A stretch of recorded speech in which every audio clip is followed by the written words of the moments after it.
to an episode of the Bourbon Experience, and if you saw the short that we are posting right before this one, you know that we're doing another little surprise bourbon. What's in the glass? What's in the glass? There you go. So Nathan started this off a couple weeks ago. Found a bourbon that we all hadn't had, and so we really enjoyed that one. It was which one was it again? That was Pipe Dream Cask Strength from Redwood Empire. It was Pipe. So there you go. And this one, none of the guys have ever had. So we got Alex back in. There's Pop, and of course Nathan and I. So, anyways, so we're gonna give it a taste, and then we'll see what's going on. But this one is definitely, they have not had it at all. Actually, found it at the store today.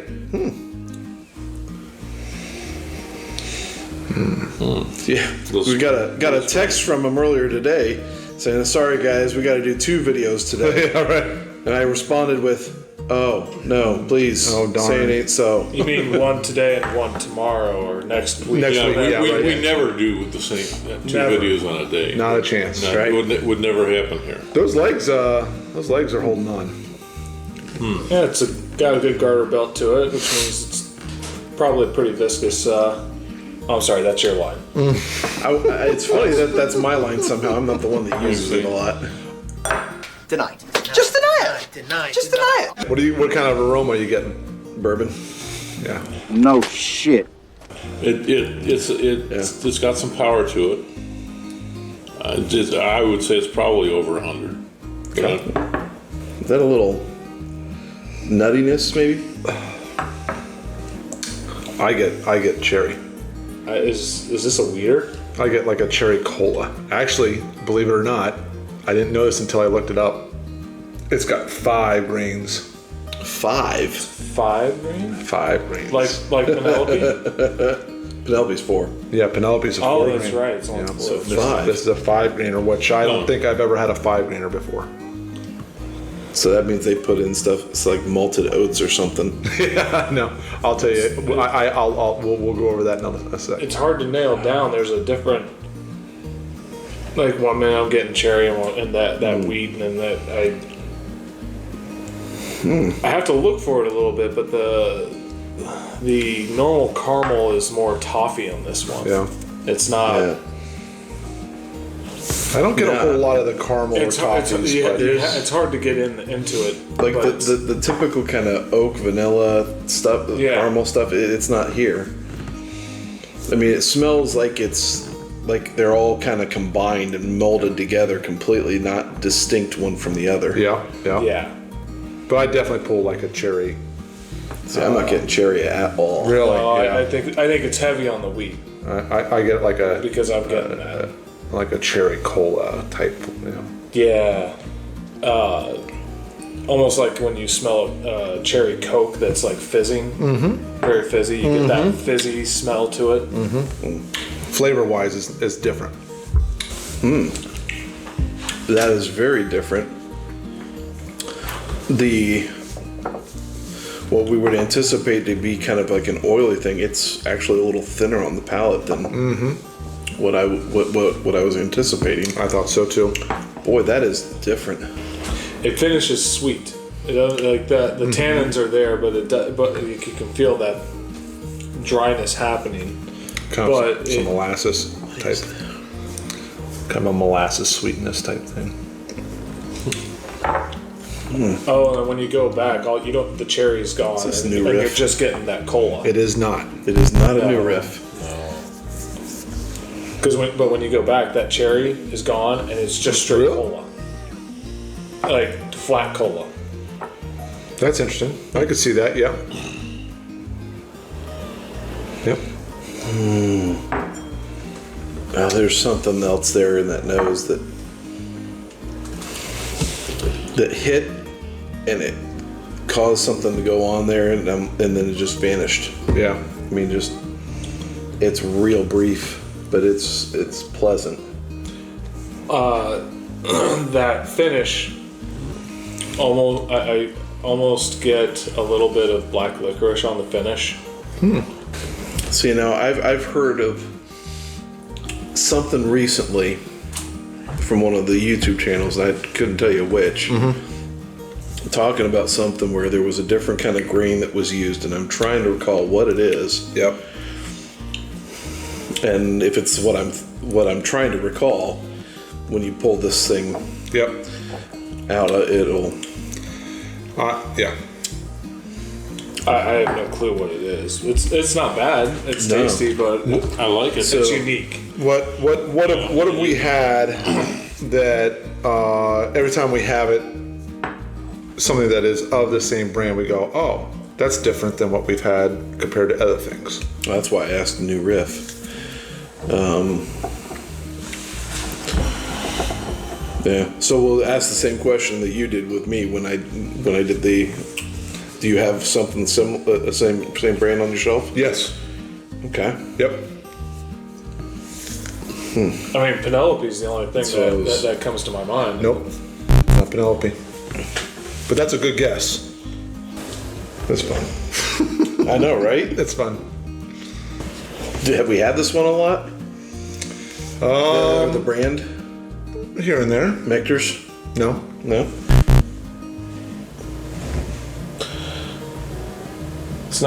It's not your ever so famous Russell's mishaps, is it? No. Asshole.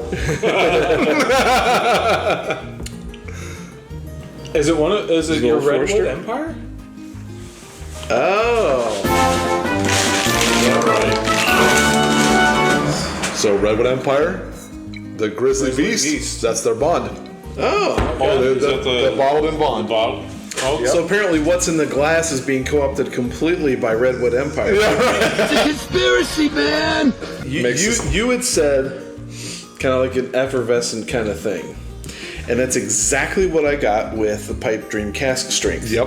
And that should have been a thing that kind of boom. Yeah. Okay, so here it is. This is and I looked this up. So 68% corn, which they put the whole mash bill on here, which I thought was really cool. So 68% corn, 20% rye. What you go? Okay, I can get a little bit of the rye out of that. Especially at the end of the finish. Yeah. Only 5% wheat, 5% barley, and 2%. I don't even know how. Tetracal. So I then was like, oh, Tetracal, what's that? That was my next question. So I looked up that. Triticale or Triticale is Whatever. Triticale is what it is. Triticale. It is a hybrid of wheat and rye that was first bred in laboratories back in the 19th century. So it's a rye wheat blend, which I was wondering that kind of what brought some of that heavier, I thought, rye nodes to it. I thought. So See, but normally with the rye, I get all of their stuff up front on a rye. Like I get all that spice and everything like that you get from a rye up front. right. I didn't catch anything rye-like until the end when I caught that black licorice, the Star Anise. Yeah. I've been wanting to try it. Yeah. I'm not as impressed with it as I thought I would be. It's a bit on the pricey On the range. pricey side, yeah. It wasn't something that but I've been kind of on this bottle and bond kick. Yeah. And so I wanted to, Redwood Empire is one of my I think favorites. it's tasty. Yeah. But I'm not sure. Well, this is what they say. This Pay $80 for it. Now, this is what the minds of OHLQ say. Or lack thereof. Or lack thereof. Charred sugar or a cherry cola with a red currant nose that lead to the nose. And then the flavors, which I definitely get the charred sugar cherry cola type thing. I don't know about the currant. Well, I don't know so much about the currant. Cherry. Yeah. And then the flavor, molasses, which I definitely get that. Almond, which it said almond brittle. I can see the almond. See, okay. And, I then did this say is, nuttiness on the nose. and then this is the one that I don't get, and a lemon bar. And that this is also a 5-year bottled in bond. So this has not been 4 years, so they hold it for another year, which I thought was quite interesting. And I think, too, also, the fact that it's called Grizzly Beast, I think this is kind of the inspiration that they use with the Triticale. and because the grizzly beast is a nod to two trees in the region, the grizzly giant that's up near the Oregon-California border, and then the Matole beast, which is a massive 375-foot coastal redwood located in Humboldt State Park. So, I do like how their naming conventions that they use there. Yeah, that's fun. They're neat. Yeah. It's a neat company because they really take pride in their area. They're unique in their own in their bourbons and whiskey, and they try to tie it to where they are. And I like that. I would definitely take that just on a taste point of view, not necessarily the cost, but I would take that over regular strength pipe dream in a heartbeat. Possibly, yeah. But I think what I mentioned in the short was I would definitely not take it over 1897. I definitely would not take it over New Riff's Bottled and Bond. No. So comparing bottle to bottle and bond, it's a good bottle and bond, but I don't think I would. I really like the New Riff Bottle and Bond. That's an excellent one. The 1890 last night. Did you? It made me happy. And the 1897 I think is wonderful. Yeah. So, which is Old Forester, 1897. Yeah. And the old tub. I think old tub's pretty darn good. That's a great point. I might even take that Old Tub. I'll probably do a comparison with that at some point in time. I like it, but that star anise flavor at the end kind of kills it for me. Yeah. I'm not a big black licorice fan. It's interesting that you get that. I don't get it. I didn't taste it at all either. But I sure I would have liked it because I like black licorice. Yeah. All right. Well, hey, listen. Just having more fun with it. Again, kind of going through the experience, wanting to, do a surprise bourbon and have fun going back and forth with it. So we'll try to. That's what it was. We're having fun with it. That was the other thing I was going to quote. How many assholes we got on this ship anyhow? Yo! I knew it. I'm surrounded by assholes. People are actually interested in the craziness that we're doing. So we're having a good time with it. Well, thanks for adding to our experience. Yeah, it's been fun. We've had, the last video we had about 15 different people comment on things, and that's fun to hear different. Yeah. Hey, a bunch of people came in and said, "Hey, this is what my 5 were." Oh, that's really cool. And then there's some that I've never had. If you haven't read up on it, it's really cool. Just hearing what different people have picked. That hey, these are the 5 that I would replace right away. So that's kind of fun. So, all right, hey, thanks a lot for tuning in. We appreciate it. Hey, Happy New Year, and we're having a great time. It's for all bourbondom. All bourbon. Have a great one, guys. We'll see you.